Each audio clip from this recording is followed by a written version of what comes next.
የጌታችን የመድኃኒታችን የኢየሱስ ክርስቶስ ጸጋና ሰላም ከሁላችሁ ጋር ይሁን። ይህ የሉትራውያን ወንጌል አገልጋዮች ማህበር የአገልግሎት ቢሮ ነው።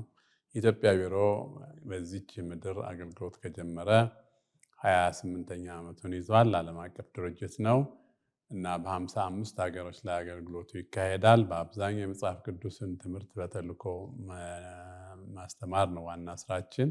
ይህም በአማርኛ፣ በኦሮምኛ፣ በሀዲይኛ፣ በእንግሊዝኛ ቋንቋ የሚሰጥ ነው።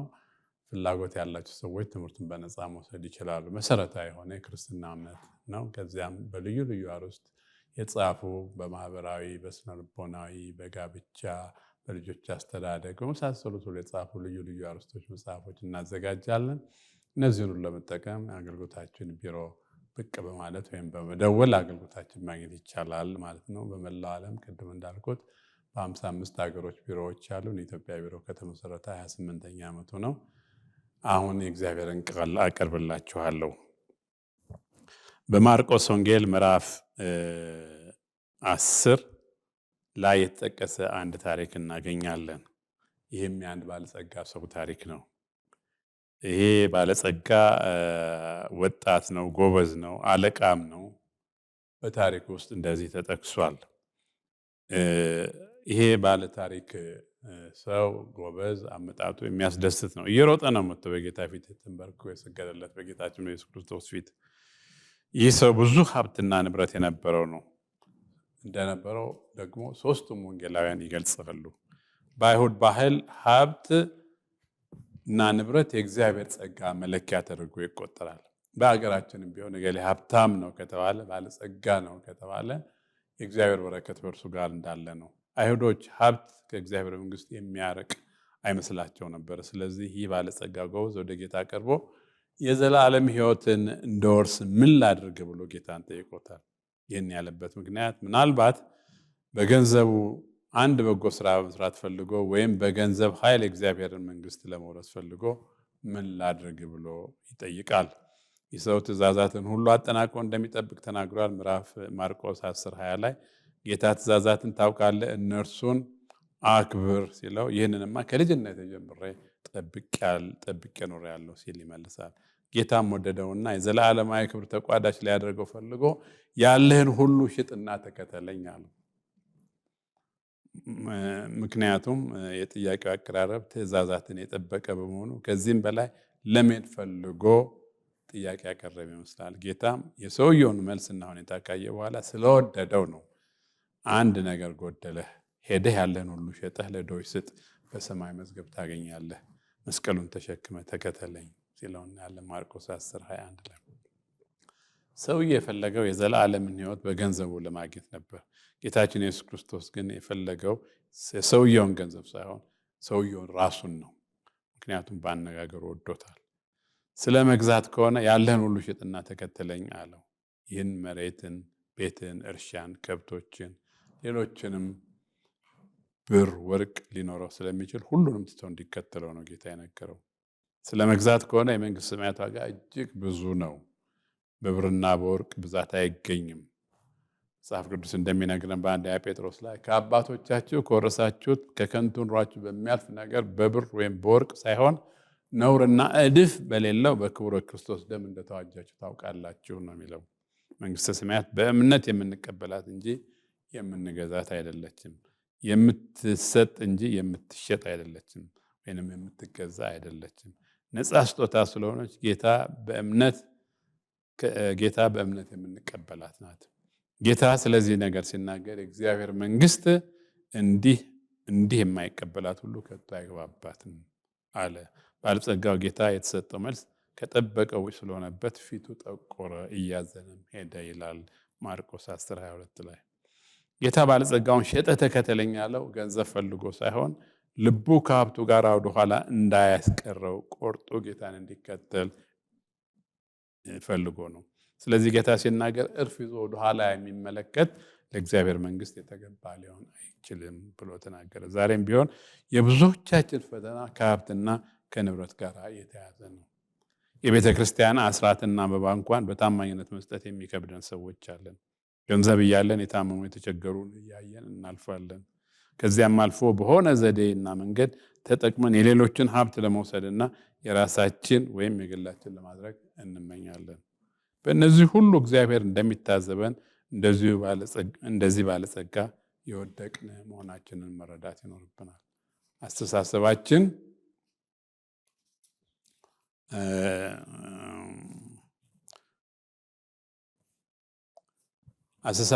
ማስተካከልም ደግሞ ይኖርብናል። የተወደደ የንስሐ ጊዜ አሁን ነው። ካለፈ በኋላ ወይም ጌታ ከመጣ በኋላ ሺህ ካህናት ቢማልዱልን አይጠቅመንም። ያላቸውን ትተው በዚህ በክርስቶስ ጥያቄ መሰረት የተከተሉት ነበሩ። እስከ ዛሬም በክብር ሲጠቀሱ ይኖራሉ። ለምሳሌ ጴጥሮስና አንድሪያስ የተባሉ ወንድማማቾች የአሳ ማጥመድ ስራቸውን ከነመሳሪያቸው ትተው ነው ጌታ ኑ ተከተሉኝ ባላቸው ጊዜ ተነስተው የተከተሉት። የዘብዴዎስ ልጆች ዮሐንስና ያዕቆብ የአሳ ማጥመጃ ታንኳቸውን ትተው ማጥመጃቸውንና አባታቸውንም ሁሉ ትተው ነው ጌታን መከተል የጀመሩት። ማርቆስ 1 ላይ እንደምናየው ቁጥር 20 ላይ። ማቴዎስ የቀረጥ መሰብሰብ ስራውን ትቶ ነው ከነወንበሩና ከነጠረጴዛው ትቶ ነው ጌታን ለመከተል የተነሳው። ሌሎችም ያላቸውን ሁሉ መሬት ወይም ቤት እየሸጡ የሽያጩን ገንዘብ አምጥተው በመስጠት በአንድ ላይ ያኖሩ እንደነበረ በሐዋርያት ሥራ ምዕራፍ 4 ቁጥር 32-35 ተጠቅሷል። ይህ ለሚሰማው ከበድ ሊል ይችላል። ነገር ግን ጌታ የሚያስችል አምላክ ስለሆነ ሊያስችለን ይችላል። ጌታ ያንን ጎልማሳ ባለጸጋ ከደቀ መዛሙርቱ አንዱ ላይ አድርገው ፈልጎ ነበር የጠራው። እርሱ ግን ያለን ሁሉ ሸጠ ተከተለኝ ስላለው ፊቱ ጠቆረ ይላል፣ እያዘነም ተመለሰ ይላል። ሌሎች ይህን እድል ጠይቀው ተከልክለዋል። ለዚህ ሰው ግን ጌታ እድል ሰጠው። እርሱ ግን ሊቀበልና ሊጠቀምበት አልቻለም። በመሆኑም የጌታ ደቀ መዛሙርት እስከሆኑ ድረስ በክብር ሊጠቀሱ በመሆኑም የጌታ ደቀ መዛሙርት እስካሁን ድረስ በክብር ሲጠቀሱ፣ ይህ ሰው ግን ስሙ እንኳን ማን እንደሆነ አይታወቅም። አንተ የመረጥከው በአደባባዮችም ለማደር የተቀበልከው ምስጉን ነው ይላል መዝሙረኛ ዳዊት በመዝሙር 65:4 ላይ። አንተ የመረጥከው በአደባባዮችም ለማደር የተቀበልከው ምስጉን ነው። ጌታ ይህን ሰው ታላቅ ስፍራ ሊሰጠው ሊያከብረው በቅዱሳን ርስት የክብር ተካፋይ ሊያደርገው ጠራው። እርሱ ግን ሊጠቀምበት አልቻለም። እኛስ እንዴት ነን?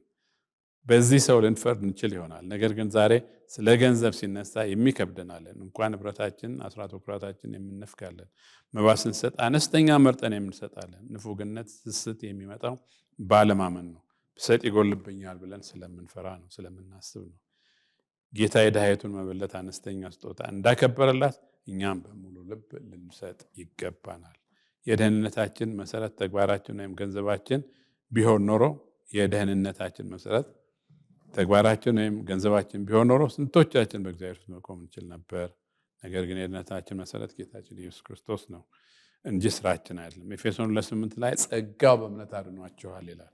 ይህም የእግዚአብሔር ስጦታ ነው እንጂ ከእናንተ አይደለም፣ ማንም እንዳይመካከር ስራ አይደለም ይላል። በሌላ ስፍራ ከተመሰረተ በቀር ሌላ መሰረት መመስረት አይቻልም ይላል። 1 ቆሮንቶስ የተመሰረተው መሰረት ጌታችን ኢየሱስ ክርስቶስ ነው። በሱ ላይ መመስረት መቆም አለብን። ሐዋርያም እንደተናገረው ጸጋው ነው ያዳነን፣ ጸጋው በእምነት አድኖናል። ይህ የእግዚአብሔር ስጦታ ነው እንጂ ከስራ አይደለም፣ ማንም እንዳይመካ ይላል። የምንመካበት በማድረጋችንም አንመካም። በዚህ መሰረት በተመሰረተው መሰረት ከተመሰረተው በቀር ሌላ ማንም መሰረት ሊመሰረት አይችልም ይላል። በዚህ መሰረት ላይ ግን በጌታ በኢየሱስ ክርስቶስ ላይ ግን እንዴት ነው የምናንጸው? ህይወታችንን መጠንቀቅ ይገባናል። በወርቅ በብር በከበረ ድንጋይ በእንጨት በሳር ወይም በአገዳ ማነጽ ይቻላል። ነገር ግን እያንዳንዱ ይላል የምናንጸው ቤት በምንድን ነው? በዚህ በተመሰረተው መሰረት ላይ ከተመሰረተው በቀር ሌላ መሰረት መስረታቸው በተመሰረተው ላይ ግን እንዴት ነው እናንጸው? እኔና እናንተ በወርቅ በከበረ ድንጋይ በእንጨት በሳር በአገዳ ማነጽ፣ ሁሉም እንደየፍላጎት ማነጽ ይችላል። ነገር ግን የእያንዳንዱ ስራ በእሳት ይፈተናል። እሳት ይፈትነዋል ይላል መጽሐፍ ቅዱስ። ማንም ያነጸው ቢጸናለት ደመወዙን ይቀበላል። የተቃጠለበት ቢሆን ግን ይጎዳበታል። ራሱ ሊድን ይችላል፣ ግን ባዶ ሊሆን ይችላል። በመንግስተ ሰማያት 1 ቆሮንቶስ ምዕራፍ 3 ከ12-15 ይህንን ሀሳብ ይሰጠናል። አንድ የቆየ ምሳሌ አለ። አስራት በኩራቱን ለእግዚአብሔር ቤት ስራ መስጠት ይሰስት የነበረ አንድ ሀብታም ሰው ነበረው። ክርስቲያን ነው። ከሞተ በኋላ በመንግስተ ሰማያት የተሰጠው ማረፊያ በጣም ትንሽና የማይመች ብርድ የሚያስገባ ነበር ይባላል። ግለሰቡ ቦታው ስላልተመቸው ምን ነው ብሎ ጥያቄ ሲያቀርብ የላከው ገንዘብ ከዚህ የተሻለ ነገር ሊሰራል አልቻለም የሚል መልስ ተሰጠው ይባላል። ታሪኩን ባየነው ባለጸጋ እና ጌታ እርሱን አስመልክቶ ስለተናገረው ቃል ሐዋርያት ለጌታ ጥያቄ አቅርበዋል።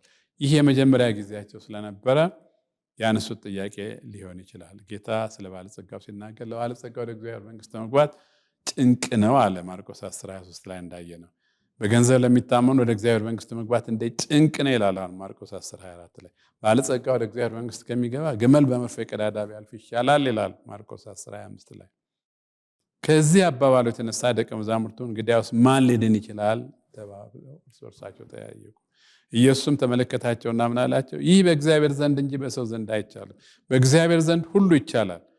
ከዚህ ውይይት የተነሳ ጴጥሮስ እኛስ ሁሉን ትተን ተከተልንህ ይለው ጀመር። ጌታም ሲመልስለት ምን አለው? ስለ ወንጌል ሲል ቤትን፣ ንብረትን፣ አባትን፣ እናትን፣ ወንድምን፣ እህትን፣ ልጆችን ወይም ሚስትን፣ እርሻን የተወ በሚመጣው ዓለም የዘላለም ሕይወት ይሰጠዋል፣ ደግሞ 100 እጥፍ ይቀበላል ብሎ በማርቆስ 10:28-30 ላይ የዘብዴዎስ ልጆች ያዕቆብና ዮሐንስ እናታቸውን አማላጅ ይዘው በክብርህ ጊዜ አንዳችን በቀኝ አንዳችን በግራ መቀመጥ እንዲሰጠን ብለው ለመኑት። ይህ የሚሰጠው ለተዘጋጀላቸው ነው ብሎ መለሰ ጌታ አላቸው። ማርቆስ 10:39 ላይ እናለን። ይሄ ማለቱ በነፃ ይዘጋጃል ማለት ነው። ስላደረግነው ሳይሆን ስለ ጸጋው ነው የሚሰጠን። ስለዚህ የምናደርገውን ሁሉ በፍጹም ትህትና ማድረግ ይገባናል ማለት ነው። ትህትና በጣም አስፈላጊ ነው። ስንሰጥም በትህትና በፍቅር በአክብሮት መሆን አለበት። ግዴታችን እየተወጣን ዋናው ጸሎታችን እንደዚያ በቀኙ እንደተሰቀለ ወንበዴ ጌታ ሆይ በመንግስትህ አስበኝ ብለን በመለመን በትህትና ሊሆን ይገባል። ከነዚህ ነገሮችና አባባሎች ተነስተን ስናስብ ገንዘብ ወይም ባለጠግነት ኃጢአት ይሆናል ማለታችን አይቀርም። አይደለም። ኃጢአት የሚሆነው የገንዘብ መኖርና አለመኖር አይደለም። ኃጢአት የሚሆነው ብዙ ሀብታሞች ባለጸጋዎች ከጌታ ጋር አገልግለዋል። ከነዚህ መካከል እነ ኒቆዲሞስ፣ አርማትያስ፣ ዮሴፍ፣ በርናባስና ሌሎችም ሊጠቀሱ የሚችሉ አሉ። በሌላ አንጻር ብዙ ድሆችና ጎስቋሎች ከእግዚአብሔር መንግስት ርቀው የሚኖሩ አሉ። ጉዳዩ የገንዘብ መኖርና አለመኖር ሳይሆን በሀብትና በንብረት በገንዘብ ላይ ያለን አመለካከት እንዴት ነው? ይሄ ነው ትልቁ ጥያቄ። መጽሐፍ ቅዱስ ገንዘብን መውደድ የኃጢአት ሁሉ ስር ነው ስለሚል አንደኛ ጢሞቴዎስ ምዕራፍ 6:10 ላይ በገንዘብ ለሚታመኑ ወደ እግዚአብሔር መንግስት መግባት ጭንቅ ነው ብሎ ተጽፏል። ኃጢአት የሚሆነው ከሰጪው ይልቅ በተሰጠን ገንዘብ ላይ ስንታመን ነው። ኃጢአት የሚሆነው ባለን የገንዘብ ልክ በአግባቡ መጠቀም ሲያቅተንና ለእርሱ ለገንዘብ መገዛት ስንጀምር ነው። ኃጢአት የሚሆነው ነገሮችን መቆጣጠር ሲያቅተንና እነርሱ ሲቆጣጠሩ ነው። በአንደኛ ጢሞቴዎስ ምዕራፍ 6:17 ላይ ሁሉን አትርፎ በሚሰጥ በሕያው እግዚአብሔር እንጂ በሚያልፍ ባለጠግነት ተስፋ እንዳያደርጉ እዘዛቸው። እንደገና በአንደኛ ጢሞቴዎስ ምዕራፍ 6:18-19 ለሚመጣው ዘመን ለራሳቸው መልካም መስራት የሚሆንላቸው መዝገብ እየሰበሰቡ በበጎ ስራ ባለጠጎች እንዲሆኑ ሊረዱና ሊያካፍሉ የተዘጋጁ እንዲሆኑ ምከራቸው። አንደኛ ጢሞቴዎስ ምዕራፍ 6:6 ላይ ኑሮ ይበቃኛል የሚል ግን እግዚአብሔርን መምሰል እጅግ ማትረፊያ ነው። ባለን ነገር ማመስገን፣ ኑሮ ይበቃኛል፣ እግዚአብሔር ይመስገን፣ በላለሁ፣ ጠጣለሁ፣ መኝታ አለኝ፣ እግዚአብሔርን አመሰግናለሁ ማለት ሰው ማትረፊያ ነው። በእግዚአብሔር መንግስት እጅግ ማትረፊያ ነው ይላል። እግዚአብሔርን ማመስገን። ጌታ ዛሬ እኛን ምን ይለናል? ጎልማሳ ባለጸጋ ጌታችን ኢየሱስ ክርስቶስ ጋር ቀርቦ በጠየቀው ጊዜ ሁሉን ሸጠህ ለድሆች ስጥና ተከተለኝ ሲለው በማርቆስ 10 እንደተጻፈው ባለጸጋው ግን ፊቱ ጠቆረ፣ ብዙ ንብረት ነበረውና እያዘነ ሄደ ይላል። ዛሬ ጌታ እኛን የሚጠይቀን ከዚህ ሰው በላይ የሆነ ጥያቄ ነው። ያለን ሸጠህ ተከተለኝ ከሚልም በላይ ነው። ራሳችን ጭምር ክደን እንድንከተለው ነው የሚጠይቀን። በማርቆስ 8:34-40 በኋላ ሊመጣ የሚወድ ቢኖር ራሱን ይካድ፣ መስቀሉን ተሸክሞ ይከተለኝ። ገንዘባቸውን ብቻ ሳይሆን ራሳችንንም መካድ እንዳለብን፣ ገንዘባችን ብቻ ሳይሆን ራሳችንን መካድ፣ ለጌታ ራሳችንን አሳልፈን መስጠት፣ ለጌታ መኖር፣ ለጌታ መታዘዝም፣ ለቃሉ መትጋት ይገባናል ማለት ነው። ይህን እንድናደርግ ጌታ ይጠብቅብናል። ጌታ ለዚህ ዓለም ምቾት ብቻ የምንጠብቀው ከሆነ ስህተተኞች ነው። እዚህ በአጭር ዘመናችን ላለች ኖሮ ብቻ መሳካት ጌታን የምንከተል ከሆነ ከሰዎች ሁሉ ምስኪኖች ነን። ብዙ ህይወት ብቻ በዚህ ህይወት ብቻ ክርስቶስን ተስፋ ያደረግን ከሆነ ከሰዎች ሁሉ ይልቅ ምስኪኖች ነን ይላል አንደኛ ቆሮንቶስ ምዕራፍ 15። በዚች ዓለም ጉዳይ ብቻ፣ በዚች ህይወት ብቻ፣ ለዚች ዓለም ብቻ ክርስቶስን ተስፋ ያደረግን ከሆነ ከሰዎች ሁሉ ምስኪኖች ነን። ይህ ማለት ጌታችን በመከተላችን የወደፊት ተስፋችን እጅግ ታላቅ እንደሆነ የሚገልጽ ነው። ጌታን ስንከተል እንግዲህ ከዚህ ዓለም የተሻለ ዓለም እንዳለ፣ የተሻለ ህይወት፣ የተሻለ ደስታ፣ የተሻለ ሰላም፣ የተሻለ ነገር እንዳለ ነው ጌታ የሚናገረው ማለት ነው። እርሱም በመከተላችን የወደፊት ተስፋችን እጅግ ታላቅ እንደሚሆን የሚያስረዳ ነው ማለት ነው። በመጽሐፍ ቅዱስ ቅዱሳን ወይንም ጻድቃን ይራባሉ፣ የሚጠማሉ፣ ይቸገራሉ ተብሎ አልተጻፈም። እርግጥ ነው በስደት ጊዜ እንደነዚህ አይነት ችግሮች ሊያጋጥሙ ይችላሉ። አንዳንድ ጊዜ ድህነት ወይም ማጣት የጽድቅ ምልክት አድርገን እናስባለን። የምንሰጠው ምሳሌ አልዓዛርና የሀብታሙን ባለጸጋ ሰው ታሪክ ነው፣ ሉቃስ 16 ላይ ያለውም ማለት ነው። ስለዚህ እንደ ባህል ሆኖ ጽድቅና ድህነት እጅ ላይ እንደተያዙ አድርገን እናያለን። የቅዱሳን ስም ከወር እስከ ወር እየጠሩ መለመን የባህላችን አንዱ አካል ስለሆነ በመዝሙረ ዳዊት ላይ ጎለመስኩ አረጀሁም ጻድቃን ሲጣል ዘሩም እህል ሲለምን ከቶ አላየሁም ይላል። እግዚአብሔርን መከተል ማለት ዓለምን መካድ ማለት ችግረኞች ሆነን እንለምናለን እንጎሳቆላለን ማለት አይደለም። ቃሉ እንደሚናገረው በዳዊት መዝሙር ላይ ጎለመስኩ አረጀሁም ጻድቅ ሲጣል ዘሩም እህል ሲለምን አላየሁም ይላል። ደህንነት በምንም መንገድ ድህነት በምንም ሁኔታ የጽድቅ መግለጫ ሊሆን አይችልም። ሆኖም አያውቅም። ድህነት በጦር ምክንያት የሚመጣ ስለሆነ በጦርነት ጊዜ ስራ ስለሚቋረጥ ድህነት ይኖራል ማለት ነው። ጦርነት ደግሞ የነፍስ መጠፋፋት ስለሆነ ጽድቅ ሊሆን አይችልም። ድህነት በአመፀኛና ጥበብ በጎደላቸው መሪዎች የአሰራርና የአመራር ጉድለት ምክንያት ሊመጣ ይችላል። ድህነት በጨቋኝ መሪዎች በስስታም አስተዳዳሪዎች ምክንያት ሊመጣ ይችላል። ድህነት የእግዚአብሔርን የልግስና አሰራር በማያውቁ መሪዎች ምክንያት ሊመጣ ይችላል። ድህነት በሰብል መበላሸት፣ በጤናማ አየር መታጣት፣ የተፈጥሮ ሚዛን መዛባት ምክንያት ሊመጣ ይችላል። እንደነዚህ አይነት ክፉ ነገሮች ከእግዚአብሔር ሳይሆን ከሰይጣን እንደሆኑ ከኢዮብ ሕይወት እንማራለን። በኢዮብ እና በቤተሰቡ ላይ የደረሰው ጥፋትና ድህነት ከሰይጣን እንጂ ከእግዚአብሔር እንዳልነበረ መጽሐፍ ቅዱስ ይነግረናል። መጽሐፈ ኢዮብ ምዕራፍ 1 ከ9 እስከ 12 ባለው ክፍል ላይ እግዚአብሔር ግን ታማኞችን ይክሳል፣ ኢዮብን በእጥፍ ክሶታል። ድህነት የጽድቅ መግለጫ ያልሆነውን ያህል ሀብትም የጽድቅ ምልክት ነው ብለን መደምደም አንችልም። ምክንያቱም በግፍ በአመፃ በማጭበርበር የሚገኝ ሀብት ስላለ ማለት ነው። ሀብት እግዚአብሔርንና መንገዱን በማያውቁ በማይፈሩ ሰዎች እጅም ስለሚገኝ የጽድቅ መግለጫ ሊሆን አይችልም።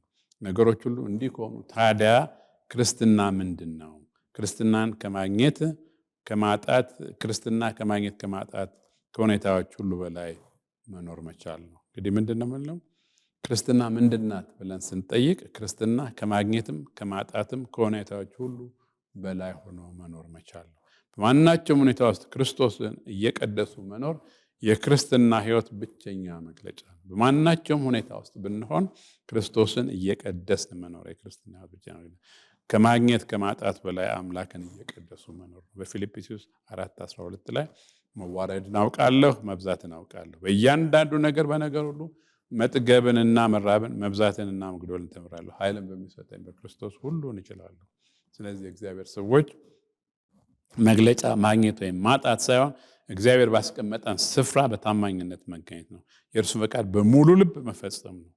ስለዚህም ቃሉ ይላል ኑሮ ይበቃኛል የሚለውን ቃል በመጠበቅ እግዚአብሔርን መምሰል ይገባል። አንደኛ ጢሞቴዎስ ምዕራፍ 6 በተሰጠን ነገር እግዚአብሔርን እያከበር ኑሮ ይበቃኛል፣ እግዚአብሔርን አመሰግናለሁ ማለት መቻል ነው። መጉደልን አውቃለሁ መብዛትንም አውቃለሁ ይላል ሐዋርያ ጳውሎስ። መጉደልና መብዛትን መቀበል መቻል ነው። የእርሱን ፈቃድ በሙሉ ልብ መፈጸም መቻል ነው።